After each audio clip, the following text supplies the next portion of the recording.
Superior durability, superior hiding, superior coverage, simply superior.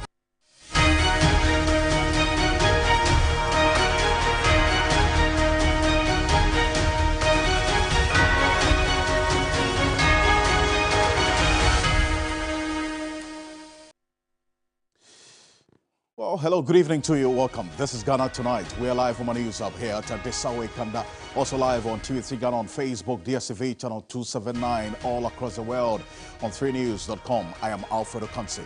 Tonight, the new patriotic party, we understand, has had their vetting committee report submitted to them. We'll get into the details of it, but there's something that's threatening the health sector. That is the health workers' brain drain. And we have a report that paints a very gloomy picture, and the doctors are saying that over 100 doctors are seeking clearance to leave the country every month. Stay with us. We'll give you updates on that as well, and also get into that exclusive interview with Majority Leader Osei Mensah Bonsu on the flag bearership race and why he says he's supporting Dr. Mahmoud Bawumia as against Alan Kojo Chairman. Stay with me. Whether that declaration is going to make any difference at all tonight. Also, we get into the free Wi-Fi promise that this government made to senior high schools and tertiary institutions as well.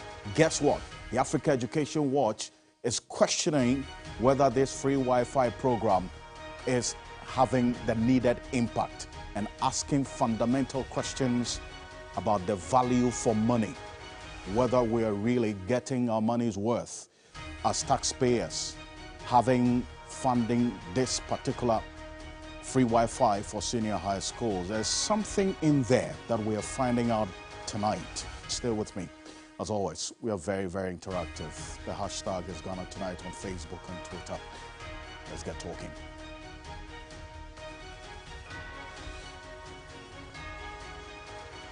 Let's settle for Ghana Brief.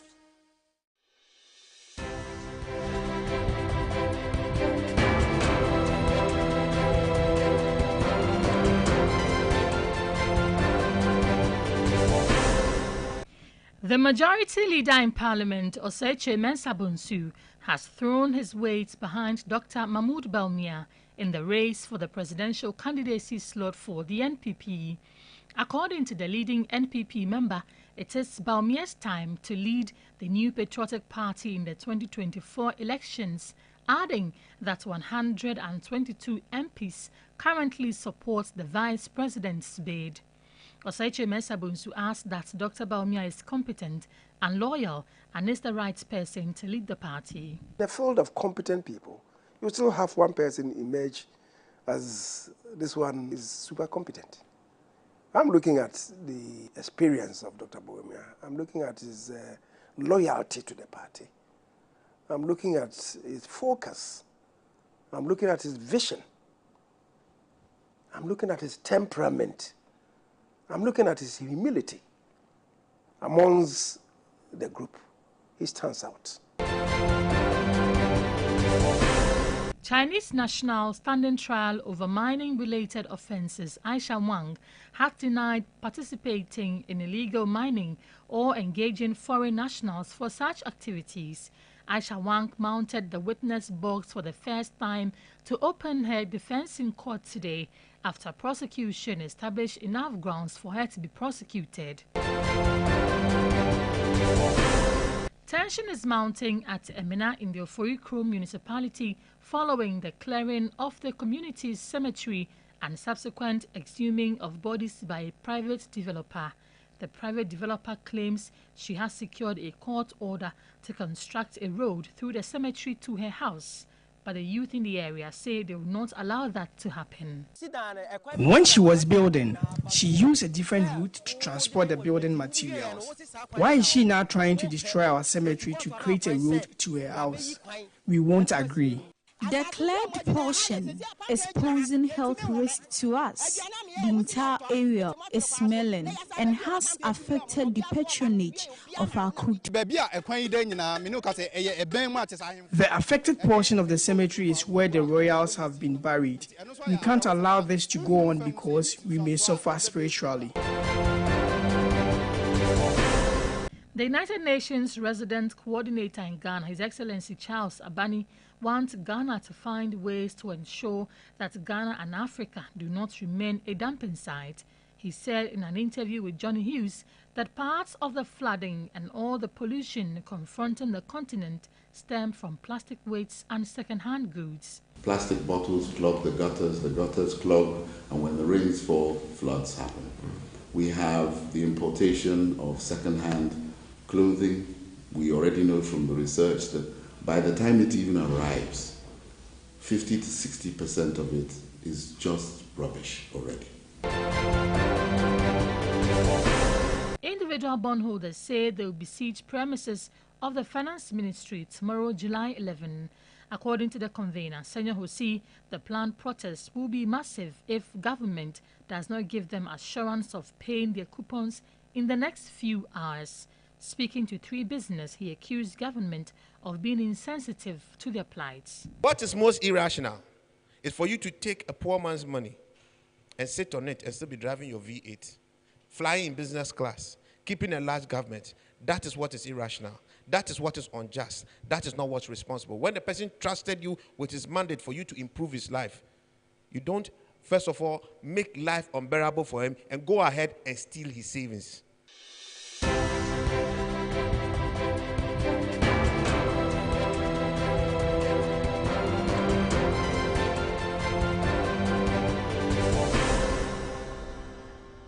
Well, you can find more news on 3news.com. Make some time and visit 3news.com. Now, in 2016, this government, I'm talking about the NPP, made the manifesto promise of providing free Wi-Fi to schools.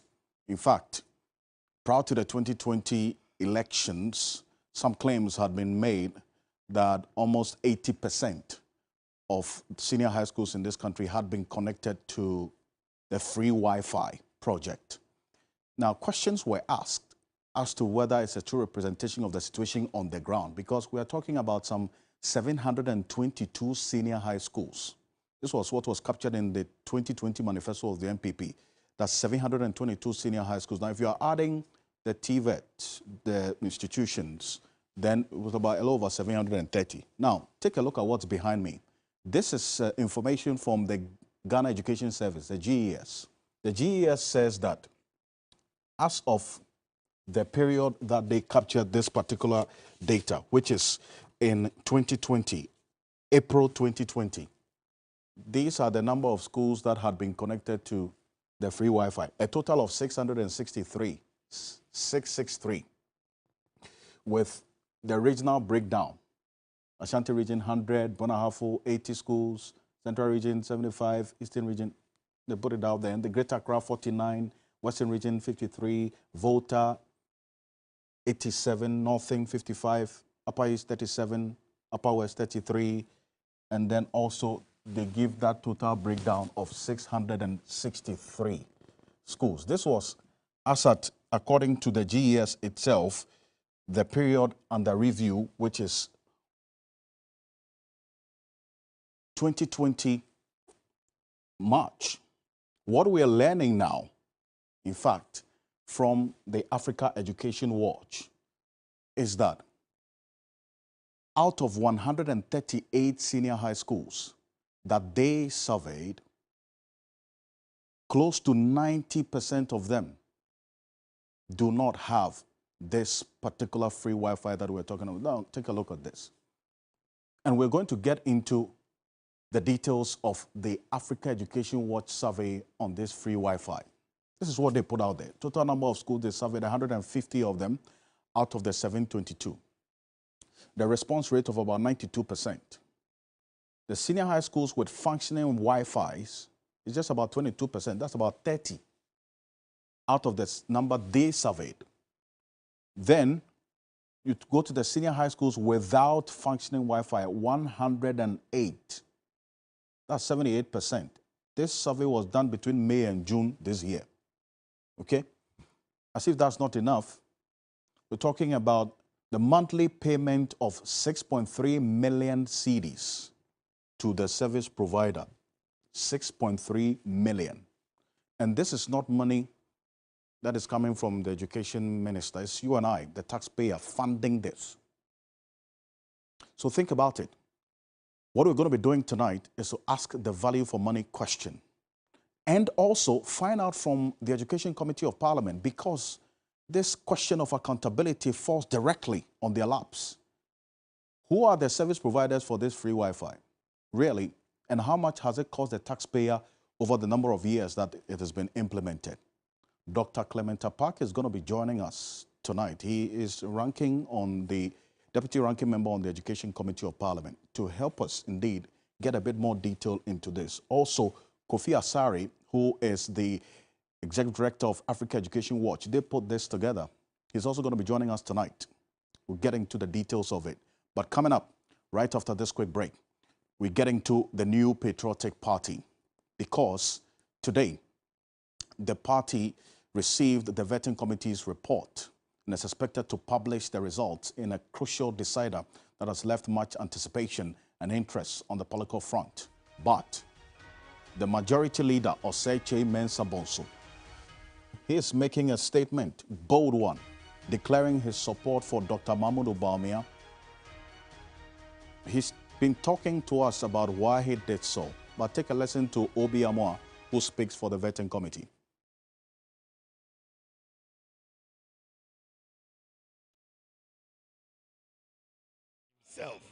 Is actually wading into this Edrusu business. Look, Edrusu is a very, very potent process in our party, in the sense that the party delegates look at long service to the party and political maturity gained from that service. It is a very big part of the decision that they take. Now, if you say that somebody says Edrusu, you refuse to agree that when it mattered most, you were there to save the party. When it mattered most was when the party was created. When it mattered most was when we were coming out of military rule. A military authoritarian regime. And we're given a deadline, and we've met the deadline. The General Secretary will take the report through steering committee up to National Council, and the process goes on. So may we know some of the things you considered when you want me to give you the contents of the report? You will not get it from me. We can't give you the contents of the report. On the face of it, the party is very satisfied. If the party has any issues, they'll come back to us. Per the party's calendar and timelines for the selection of the flag bearer, it is expected that on July 24, a balloting exercise will be held. The most important thing is that we've complied with the mandate of the National Party to ensure that anybody who has applied to be counted as a presidential aspirant has gone through the process. So be more there. But today, the majority leader, Osei Mensah Bonsu, sat with my colleague, Evelyn Tengma, and he detailed why he's supporting Dr. Mahmoud Bawumia, and in fact reaffirms that earlier session that some 122 NPP MPs out of the 137 have declared their support for Dr. Bawumia. This is what he had to say. In a field of competent people, you still have one person emerge as this one is super competent. I'm looking at the experience of Dr. Bawumia. I'm looking at his loyalty to the party. I'm looking at his focus. I'm looking at his vision. I'm looking at his temperament. I'm looking at his humility. Amongst the group, he stands out. Not just tall, but very, very tall. And that's why I've tied my cloth to his and ably supporting him. In 2008, when President Kufuor was exiting, a lot of stories like now being bandied about that, oh, the system was supporting Alan Jamatin. Right? Did it go well for him? It didn't. Because it was a Kufuor season. There's a season for any politician. And you seize it. That's what it is. If you ask me, I think the tide has swung hugely in favor of Dr. Bawumia.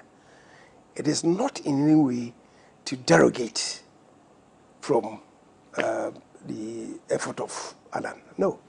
And that is why, at the very outset, I was proposing that we put the two together. I'm a leader in Parliament. 122 members of Parliament have indicated to me that they are supporting this person. In my constituency, I'm the leader there. The last time I went round, I asked them, who are you people rooting for? They'll tell you plainly. I said, okay, I'm the leader.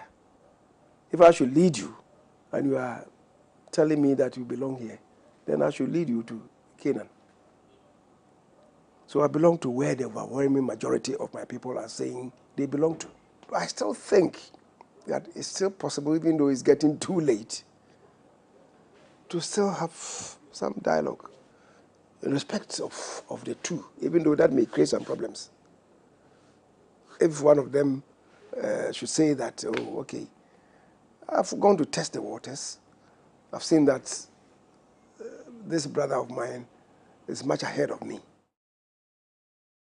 Oh, what? That's Majority Leader Osei Mensah Bonsu there, detailing why he's decided to declare support for Dr. Mahmoud Bawumia. In fact, we're going to hear from Dr. Asante shortly. He's connecting with us on Zoom. He is a senior lecturer at the University of Ghana Political Science Department. But after this statement was made, we sought to find out from Yabo Abiyansamwa, who speaks for Alan Kojo Chemantin's campaign, as to whether this support declaration by the Majority Leader and some 122 NPP MPs said to be supporting Dr. Bawumia, really, what does it mean to them? And then also, this Drew also mantra they are going with, the Majority Leader says that it's not going to work. Take a listen to your Bobby and someone. I'm surprised that the Vice President himself is actually wading into this Edrusu business. Look, Edrusu is a very, very potent process in our party, in the sense that the party delegates look at long service to the party and political maturity gained from that service. It is a very big part of the decision that they take. Now, if you say that somebody says Edrusu, you refuse to agree that when it mattered most, you were there to save the party. When it mattered most was when the party was created. When it mattered most was when we were coming out of military rule and we had to confront a military authoritarian regime under President Rawlings, then Chairman Rawlings. When it mattered was when we needed men to put their monies together, to put this party together and to grow this party. The Vice President came into this party without contributing a peso to the processes of this party. And I challenge him to show a receipt saying that he contributed anything to this party before he was brought in. He himself, on his campaign rounds, has confessed that he's not a politician. He was not a politician. He was brought in by Nana Addo to become his economic counterpart. Let's go on to Zoom now. Dr. Asante is Senior Political Science Lecturer at the University of Ghana Political Science Department. Dr. Asante, thank you very much. I mean, how much of a premium would you put on the Majority Leader's statement you just heard in that exclusive interview? And how's that going to really influence the delegates in the constituencies of these MPs? That's if what he's saying is anything to go by. Alfred, thanks for the opportunity. What I want to say is that it doesn't matter whether, you know, what each of them is saying is true. The real show is with regards to the people who are going to vote. Let us remember that it's not only MPs who are going to vote, other delegates, and they are far more than the MPs. So what they are saying is a bandwagon. They just want to achieve a bandwagon effect, but that is not. That is to be expected, but it doesn't necessarily work. What works is that you need to do your homework well to know the needs and aspirations of the delegates. You need to be able to convince them through your messages, and you need to be able to know the problems of the party, for which reason they want to elect somebody like you to lead them to fix that problem. If you are able to do this, then you are talking about your chances of winning the contest and leading the party for 2024. That's all that they are saying, is that yes, for the majority leader, I don't doubt that 100 people or 122 people will support, will root out for Dr. Bawumia. That is, if what he says is true. There's nothing wrong about that. But the real issue is that, is it the case that that would influence other voters? Not necessarily. Not necessarily. Then, if you want to go on that route, you want to assume that anytime MPs declare support for a particular candidate, obviously that candidate is home and dry. It's not true. It's not true. And that is not the case. What is true is what I have said. And that is going to play out. I see. Well, but there's also, and this is a research that pointed to the effect that Dr. Bawumia appears to be the choice or the candidate of the establishment. And so some of these MPs, because of the fear of losing the support of the establishment for their own parliamentary aspirations to keep their seats, they would also want to appear or pretend to be supporting Dr. Bawumia just so they preserve their own parliamentary ambitions. Do you see some credibility in that particular assertion? Credibility cannot be ruled out because in politics, you don't take chances. Yes, if that is the case, that the establishment support a particular candidate, they want to whip everybody in line, and whoever wants to be recalcitrant, obviously, will incur the wrath of the powers that be. So for, every reasonable or rational human being, he will want to toe the line. But on the day of voting, while he or she is in the booth, he decides alone, and no threat, no intimidation will happen in the booth whatsoever. So that, statement cannot be discounted. It is important. And the powers that be, they are aware of this. I see. Now, what Dr. Bawumia, from your own analysis, and I know you're doing some work on this MPP flag bearership race as well, is he going to benefit from incumbency advantage or the disadvantage associated with the current state of affairs of the country that we find ourselves in? Would outweigh whatever advantage that he could be enjoying? Incumbency has its own advantages and disadvantages. But what we have currently, I don't think that incumbency will play to the advantage of Dr. Bawumia. Far from it, because people are sick and tired about the establishment, and for which reason they don't want within the MPP, they don't want to maintain the same face throughout. If I should quote Kennedy Ajapong, and that if you really want to convince people, those who send you to IMF is not the same face that you need to represent the party. So that bit is there.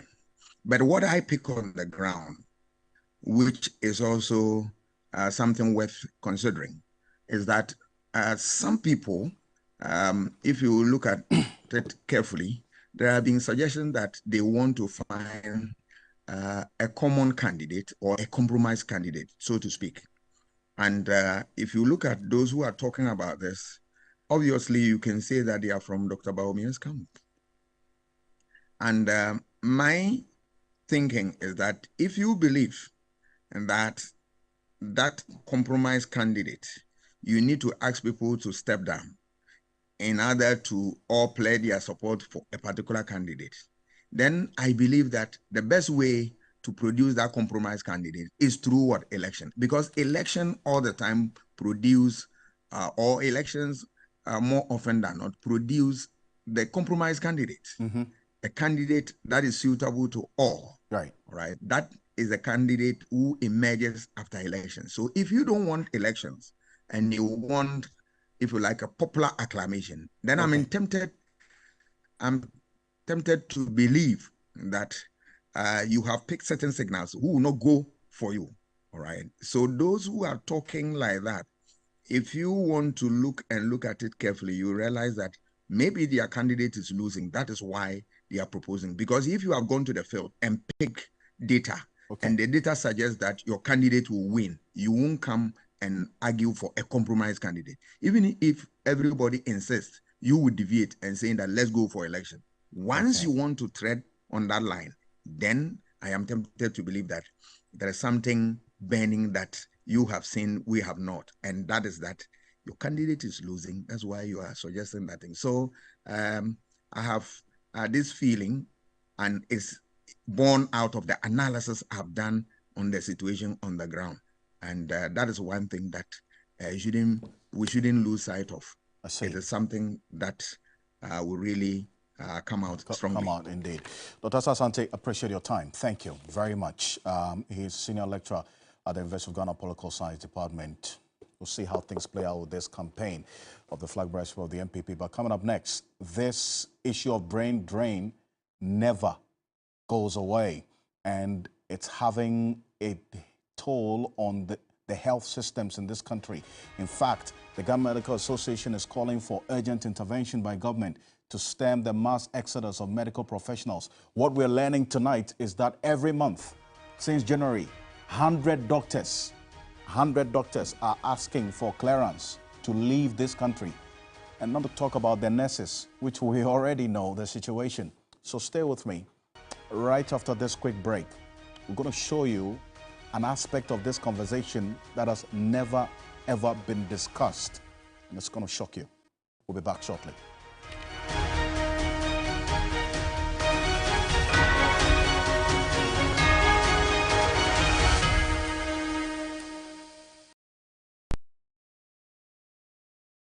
Ladies and gentlemen, we're going to demonstrate to you the superior properties of Flamingo paint as compared to other paint brands on the market. We take equal quantities of Flamingo paint and this ordinary paint. We then dilute them with water. And now, let the test begin. The gentleman on the left is going to apply the ordinary paint, and the gentleman on my right will use the Flamingo superior paint. As you can clearly see, Flamingo has the obvious better hiding. Furthermore, Flamingo has painted a much larger area.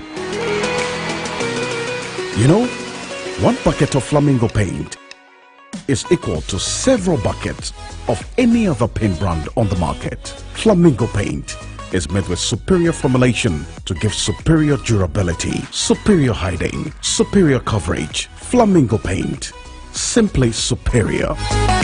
Everybody knows Acrobato. And if you know Acrobato, it means you know Endpoint Homeopathy Clinic. Endpoint Homeopathy Clinic is my pillar. Let's hear what others are saying about Endpoint Homeopathy Clinic. Who will be careful Endpoint one?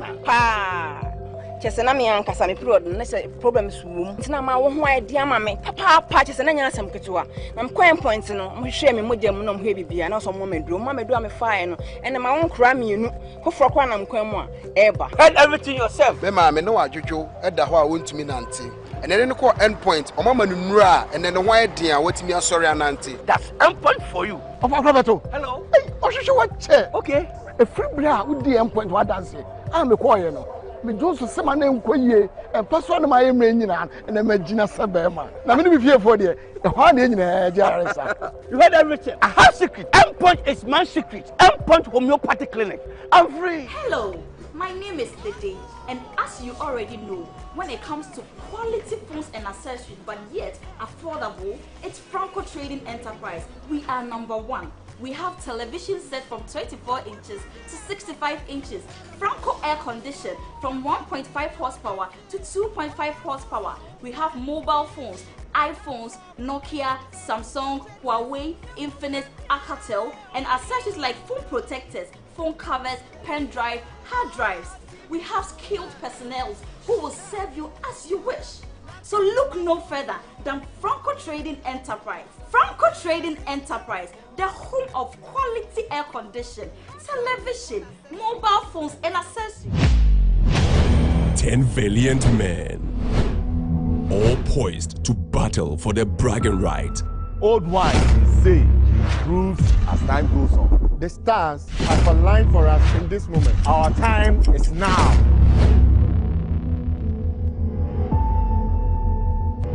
We did not come to first someone shows. We came with our own. Fresh power, phenomenal strength, new and never seen before. Who takes the title? Ghana's strongest, the power to do. Catch the new season of Ghana's Strongest Sunday at 4 p.m. only on TV3. Ghana's Strongest is powered by Gasem, the nation builder. Brought to you by Mixi Choco, Channel Hot, Deluxy Acrylic Paint, Drugnet, Kitchen Wall. The most anticipated cooking reality show is making its return to your screen. It is Kitchen Wars Season 2. Old school alumni get ready to compete for yet another epic showdown. Which alumni will take over from WAS? The school that came in first place, West Africa! Get your ladles out, sharpen your knives, and be ready to battle it out. Interested alumni must be in a group of 6 to participate. Simply send your details 0531 906 281 to register and stand the chance of being the best alumni in the kitchen. It's Kitchen Wars Season 2. Kitchen Wars, your school feed cook.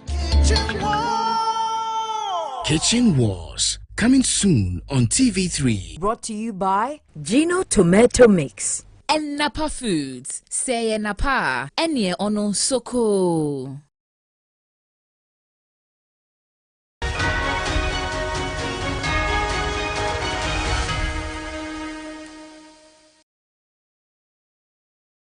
Welcome back. This is Ghana Tonight.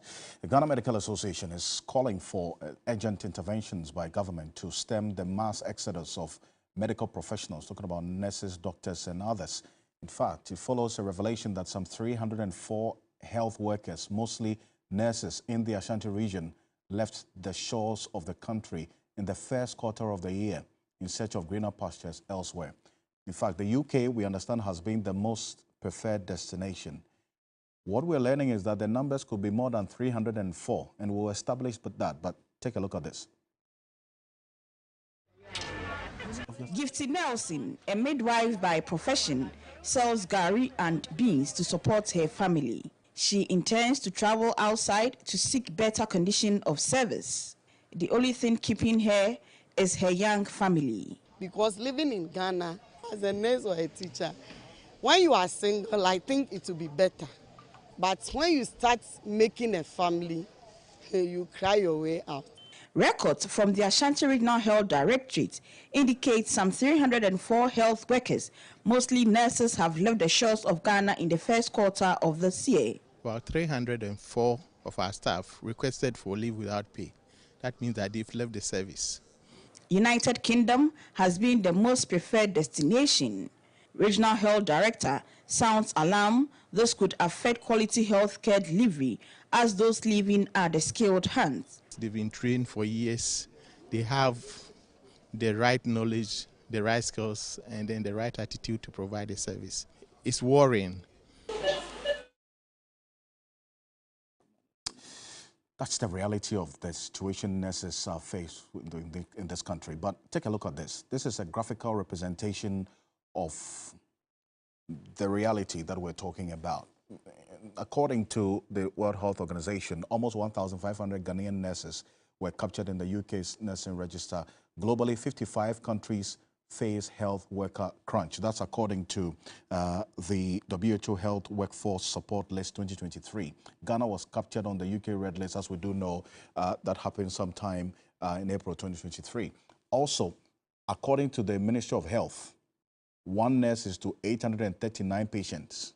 That's at every point in time. So one nurse taking care of 839 patients. Previously, it was one nurse to 1,000 patients. The Ministry of Health said this situation has improved. So now it's 839. Take a look at this. And it's not just the nurses. The Ghana Medical Association also revealed to us tonight that an average of 100 doctors are applying for clearance to leave Ghana on a month-to-month basis since January. 100. These are experienced doctors coming in. Dr. David Tinkwan is the General Secretary of the Ghana Region Nurses and Midwives Association. He's joining us in the studio. Tinkwan, thank you. Thank you so much for joining us here on Ghana Tonight. We talked about 304 nurses leaving, but you say the numbers are more. The numbers are quite huge. Good evening to you and good evening to your viewers. It's true. I mean, the numbers are quite huge. This is just about statistics coming from Ashanti region. Yes. And that is one out of the 16 regions that we have in Ghana. So that should tell you that the figures are quite high. Tell me about it. Give me an idea of what you have, because you're an association. You know the number of your members who are leaving or who have left between January and now, within which period that you have the statistic for? All right, thank you. So let me give you some basic statistics. From 10th January 2023 to 7th July, just this 7th July. Today is 10th, right? 10th January. 10th January to 7th July 2023. 3,256 nurses and midwives have sought clearance. So, wow. In an average, when you go to NMC, about 500 nurses and midwives apply for clearance every month. In the case of the doctors, it's 100.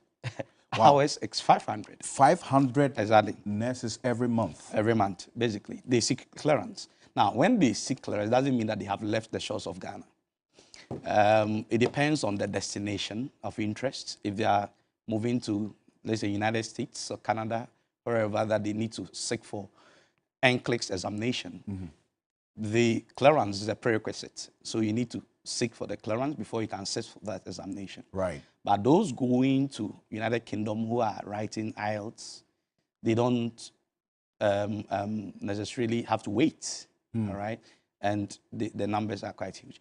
Quite a number of them are in UK doing other jobs. They have not been registered with the NHS. I see. Now, NHS figure that the World Health Organization is giving is 1,500.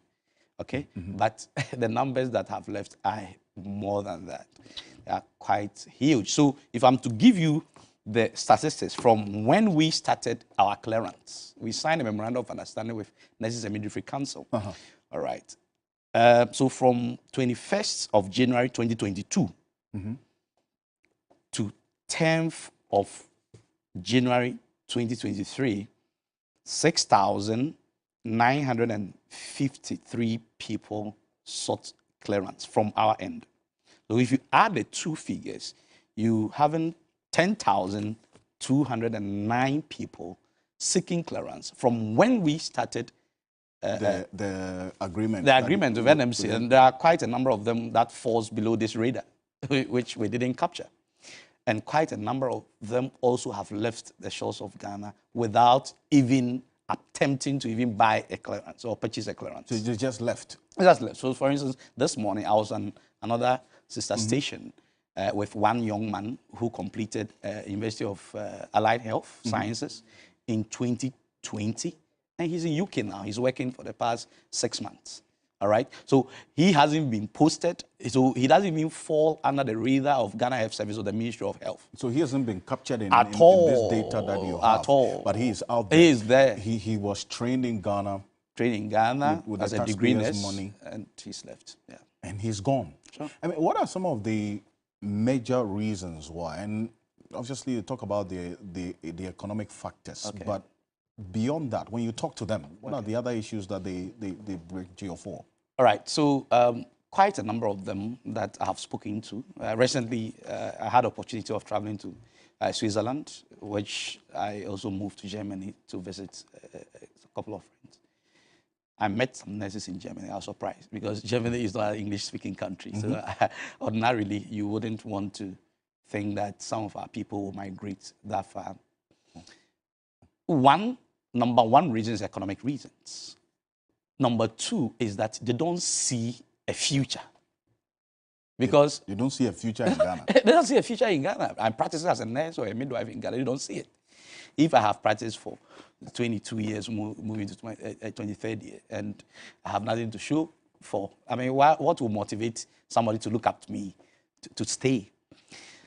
Number two, we were lucky enough to have had specialist training in Ghana for nurses and midwives. Right. It wasn't there. It began in 2011. Now, we negotiated salary levels for these specialist nurses and midwives. They were supposed to be placed at a certain levels or bands on the single spine.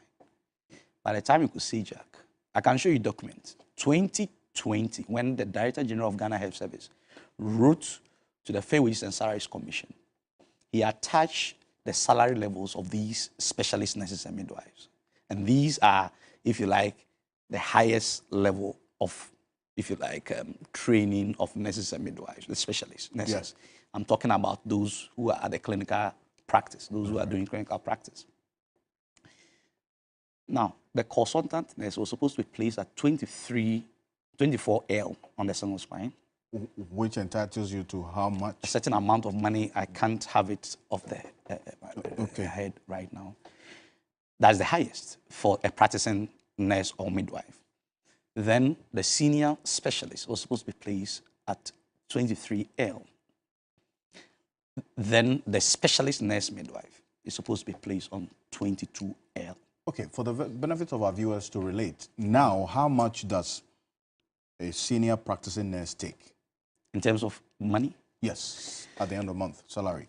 It will be difficult for me to just give me a range. Talk about that. I mean, what concerns me most is the young ones. They understand, because I mean, they are the people that are not really seeing the future of this profession too clearly, and we need to be very mindful of them. So you can have a nurse collect. You know, I'm not very comfortable putting out figures of that nature. I appreciate. You can have a basic salary of about 1,500 Ghana cedis for a nurse. Of course, you have a market premium which runs around 350 Ghana cedis to add up to that. So roughly about 1,800 Ghana cedis as the entire salary before deductions. I'm not talking about 1,800 to you deduct. Oh, you are not going to deduct Social Security, the income tax, and all those things. So our people are really suffering. So as a matter of agency, I'm going to profess some solutions from short to medium to long term. What are those? I think today, very good. I mean, I think that what we can do now is that in 2012, when we negotiated for the single spine salary structure, there was an aspect of a market premium. Now, today, it's even more pressing because people are leaving. Right. The few of them who are here are breaking their back, you know.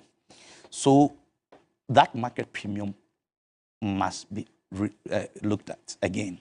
They tie the market premium to the basic salary as of 2012, and that's exactly what we are receiving now. So what I want government to do now is to tie, or if you like, peg the market premium to the 2023 basic salary instead of 2012 basic salary. And that will automatically inch up the salary. You understand? That's obviously subject to the availability of funds. Because that's what people say all the time, but we need to prioritize. When people are living in droves, what do we do? All right? So government has to find the money. Government must find the money anyway, must prioritize. Don't forget that nurses and midwives, if you like, health workers have been classified as essential service according to the labor law. Okay? So we need to give or pay them appropriate and commensurate salaries. I say it all the time that there's no way we can pay as much as UK or United States or Canada is paying, but a little cushion will suffice, and our people will be more than ready to stay and take the good care of these people. Look, government is building a lot of infrastructure and the rest of it, but people will man those infrastructure. Yes. All right. So if they are leaving and we are not finding any means, Agenda 111 is on stream and all that, people will man it. And it's the experienced hands that are leaving. Don't forget that when you complete any field of training, you acquire the skills, you acquire certain competencies, but you become more proficient on the job. Indeed. Okay? So we need people to even mentor the young ones that are coming up. Quite a substantial number of nurses and midwives are also at home. As I speak with you, I can give you statistics of people who have graduated both certificate level, degree, and the diploma level from 2020, okay, NAC and NAB are home. 2020 degree diploma are home. 2023, Nakenap are home. 2022, Nakenap are home. 2021 diploma degree are completing their national service this month. And they are going to add up to the backlog. Exactly. Wow. Okay. So immediately, let's absorb all these people, because if you don't absorb them, you allow them to stay in the house for a very long time. They learn, and you have to reskill them up or upskill them before they can fit for purpose. I hope you understand what I'm saying. And if you want to improve or you want to deliver quality health services, you need these category of people who are well trained, who are well grown, who have the right attitude to deliver, like what Dr. Tenkran said. Indeed, and it's also going to be good that you have the experienced ones still on their job, so that they can also transfer the knowledge to these ones on the job. On the job. And unfortunately, it's the experienced ones who are leaving. This is serious, to say the least. So it's a serious matter. So has the health ministry said anything since this issue came up? Well, you see, sometimes people think that, oh, we have a lot of nurses and the rest of it. But what they don't know is that, as I said, the experienced people are leaving. Okay, and we need to prioritize. There are people who don't really care. No, this is not the first time we are experiencing this exodus. Okay, President, first time we experienced a similar thing, but the president was bold enough. He met us, and then we were able to provide some solutions to the problem. It appears as if now people don't really care. So nobody is listening. Nobody is listening, because they think that we have avalanche of nurses and midwives around, but that's not the case. By the time we could see Jack, they are all gone. Dr. David Tenkran Chum, I thank you. Thank you for coming. Thank you. Appreciate it. God bless and the recommendations are there. In fact, they've made it. You can find it on 3news.com as well. He is the General Secretary of the Ghana Registered Nurses and Midwives Association, talking to us tonight. Coming up next, the education think tank Africa Education Watch, they've called for an audit of the promise by government to provide free Wi-Fi to senior high schools across the country. This was after they captured some 150 senior high schools between the May and June 2023 rapid survey. There's more in this report. November 30, 2020, ahead of the general elections, Vice President Dr. Mahamudu Bawumia said at least 80% of all senior high schools in Ghana had been provided with free Wi-Fi. About a year later, in November 2021, Dr. Bawumia said 710 senior high schools had benefited from the free Wi-Fi project. He made the claim at the 60th anniversary speech and prize-giving day of Navrungo Senior High School. In 2022, Dr. Mahamudu Bawumia had already referenced the free Wi-Fi project in his public engagements. He repeated the claim at the launch of an integrated online learning program, which, according to the government, is to deliver courses for the youth and professionals. The initiative to provide schools with Wi-Fi was at the heart of the governing New Patriotic Party's educational policy that brought them into power in 2016. The promise was captured in page 32 of the 2016 manifesto of the NPP. In the 2020 manifesto, the party reported that contracts had been awarded for the project to be completed. The 2020 manifesto put the total number of senior high schools in Ghana at 722. But education think tank Africa Education Watch is calling for an audit of the free Wi-Fi intervention in senior high schools to establish value for money. So that's a brief of the report that they put out there. In fact, we have aspects of the report we're going to be displaying on the screen shortly. But Dr. Clement Park is a member of parliament for the Bosa South constituency. He is a deputy ranking member on the Education Committee of Parliament. He is joining us on Zoom. Dr. Clement Park, thank you very much for time on Ghana Tonight. Has the committee taken interest in the state of affairs with this free Wi-Fi project in the senior high schools across the country? I have had the opportunity to see the rapid research that Africa Education Watch has conducted and has put out in the public domain. And I am surprised that neither the Ministry of Education nor anyone in government has spoken with regards to the findings of Africa Education Watch.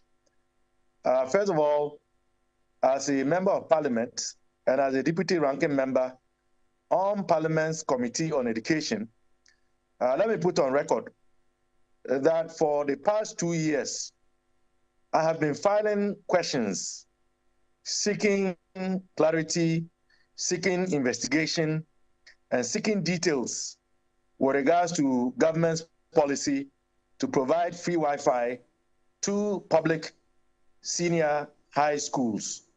And so I welcome this research done by Africa Education Watch, although what has been put out is not exhaustive. For example, we know that we have in excess of 730 senior high schools and TVET schools in Ghana. And we are aware that government has indicated that it has provided free Wi-Fi to all of the schools as far as we are concerned. At the same time, I have gone on to file a series of questions seeking more details with regards to this policy because I've been receiving complaints and reports from both teachers, instructors, and students from across the country to the effect that the free Wi-Fi is not in use. It's not benefiting the students. And so one of the questions that I've asked, for which I am hoping the minister will provide answers to, is this. The number of secondary and TVET schools in Ghana currently enjoying the free Wi-Fi on the basis of government's program and policy to provide free Wi-Fi to secondary and TVET schools. I've also asked a question as to the total cost to the state, to the Ghanaian taxpayer per year in the provision of the free Wi-Fi. I've also asked a question seeking to know the company that is providing the free Wi-Fi, how that company was selected, the procurement processes that were activated to select the company, and the details of the contractual agreement between Ghana, or if you like, the state, and the said company. And I can tell you that as we speak, none of my questions have been responded to. And so I welcome these findings by the African Education Watch, and I hope that this will trigger the consequential actions that we all ought to take to ensure value for money. But going by what Africa Education Watch has put out, although not exhaustive, it will suggest that we are not getting value for money. And if we are not getting value for money, we ought to be asking for accountability. Indeed. And in fact, that's one of your major roles as members of parliament. So even the question about the cost of this project since its implementation and which service provider is providing this and how the service provider was selected have all not been answered. So what's next in the layer of accountability that you are seeking on behalf of the Ghanaian people about this project? What are you going to do next? These are the kinds of challenges that we face as members of parliament, and in particular as Ghanaians, as far as this government's penchant to, if you like, unfold, implement policies and finance them without, bringing on board and being transparent as far as key stakeholders are concerned. To think that, this policy has been in the works and has been implemented for all these years, and yet we are still struggling to get details about how and when and who has been given the contract and the cost of the contract per year to the state. Clearly, it's another indication of the opacity that we are experiencing as far as the Bawumia Akufo-Addo MPP government is concerned. So as a member of the NDC responsible minority, I have always made it my business to go beyond what the committee has done or will do to seek responses by filing questions to the minister. Unfortunately, the minister seems to be rather reluctant. He's not as agile as we would want in terms of responding to questions filed to him.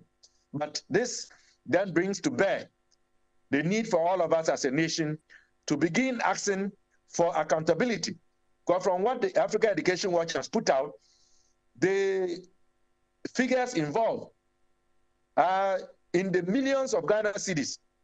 And so if the state is losing this much money to a company that is engaged to provide a service, and we are now getting information to the effect that we are not getting value for money, because most of the schools that responded to the questions posed by Africa Watch are not benefiting from free Wi-Fi. This clearly must be a worry to all Ghanaians and not only the NDC minority in parliament. Indeed, and that's why we're even talking about this, and it's not going to be a conversation we're ending today, because the Africa Education Watch, and Dr. Clement Park, you're right, they capture 150 schools, but we have this 730 senior high schools and TVET institutions. We have also tasked our various correspondents to visit some of these senior high schools to ascertain what's happening there. So the next leg of this conversation would be the number of these senior high schools increasing beyond the 150 that this Africa Education Report captures. Thank you, Dr. Clement Park, for your time. And then also, we'll be looking forward to you getting answers to your questions that so far you don't have. He is the Member of Parliament for the Busa South constituency and also the Deputy Ranking on the Education Committee of Parliament. Let's go to the Court of Law now, because earlier today, Galamsey Kingpin Nwang, popularly known as Aisha, she's been denied bail again and has actually denied any involvement in mining activities or mining support activities in her witness statement during her criminal trial. In fact, let's get some details on this, because we do know that Aisha Huang, who returned to Ghana illegally after being deported in 2018, is facing charges of engaging in illegal mining, popularly known as Galamsey. These are the charges against her. And our court and law correspondent, Lord Edwasari, is joining me in studio. So, Lord, these are the four, correct? Undertaking a mining operation without a license, facilitating the participation of persons engaged in a mining operation, illegal employment of foreigners, and then entering Ghana while prohibited from re-entry. So which one did she plead not guilty to? So the first three, right, undertaking a mining operation without a license, facilitating the participation of persons engaged in a mining operation, illegal employment of foreigners. She maintains her plea that she's not guilty, but you'd recall that some few weeks ago, she pleaded guilty to the charge of re-entry. I see. In the country. Now, so in court today was the first time that she spoke openly in court on the case. She spoke openly. So all this while she's been silent. No, she's been. So today she mounted a witness box, right? And so she's been asked to open her defense. So then, you know, a very long witness statement that she was tendering in for the court to take into cognizance, right? And a number of interesting things came up, right? I see. She cited the fact that between 2011 and 2018, she was in the country. But here's the catch. She says in 2013, she operated a supermarket in Ahojo, where she was staying, right? And in Kumasi. She operated a supermarket between 2013 and 2018. And she told the court, through an interpreter, she says that she does not understand English or Chi, despite the fact that she's been there for all the while. All the while. But she did say that she understands elementary English, you know, so that's what she uses to go about her normal daily She spoke routines. English in court? No, she spoke through an interpreter. I see. Right.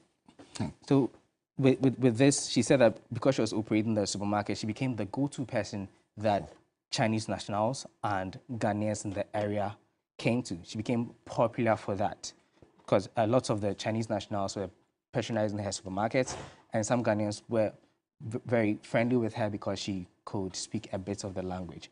And you recall that when she was re-arrested in 2022, there were 4 other nationals, Chinese nationals, and that was where the charges came that she had recruited them and engaged them illegally. I see. But she noted the grounds through which she came into contact with these people. In the statement, she says that they're not her relatives. She doesn't know them personally. They're not people that she works with or work for her, right? She came into contact with them because they had issues about the expiration of their passports. But Aisha's son has been charged with 10,800 in order to be deported, correct? Indeed. This was March this year, right? He was prosecuted. There were the charges that were preferred against him, and then he pleaded guilty and was fined, and there was an order for him to be extradited back to his home country. So when is this case coming up next? Well, with the trial resuming now, the next time we are back in court is July 17th, which is next week Monday, and the trial continue for Aisha and Alfred. Great, and you're going to be there for us. Indeed. Great. And Lord Edwasari is court correspondent. Thank you so much for staying with us here on Ghana Tonight. Join us same time tomorrow. I am Alfred Ocansey. Have a good night. Ghana Tonight is brought to you by Flamingo Paint. Superior durability, superior hiding, superior coverage, simply superior.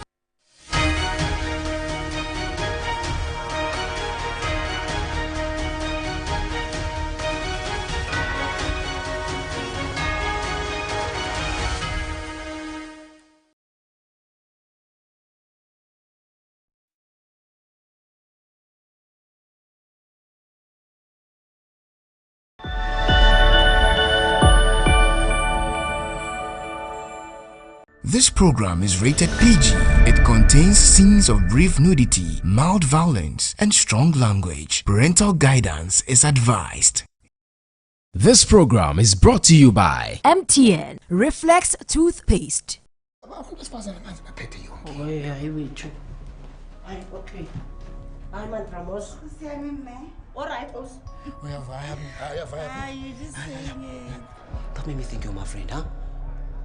All you care about is what another person can do for you. And then you're nothing.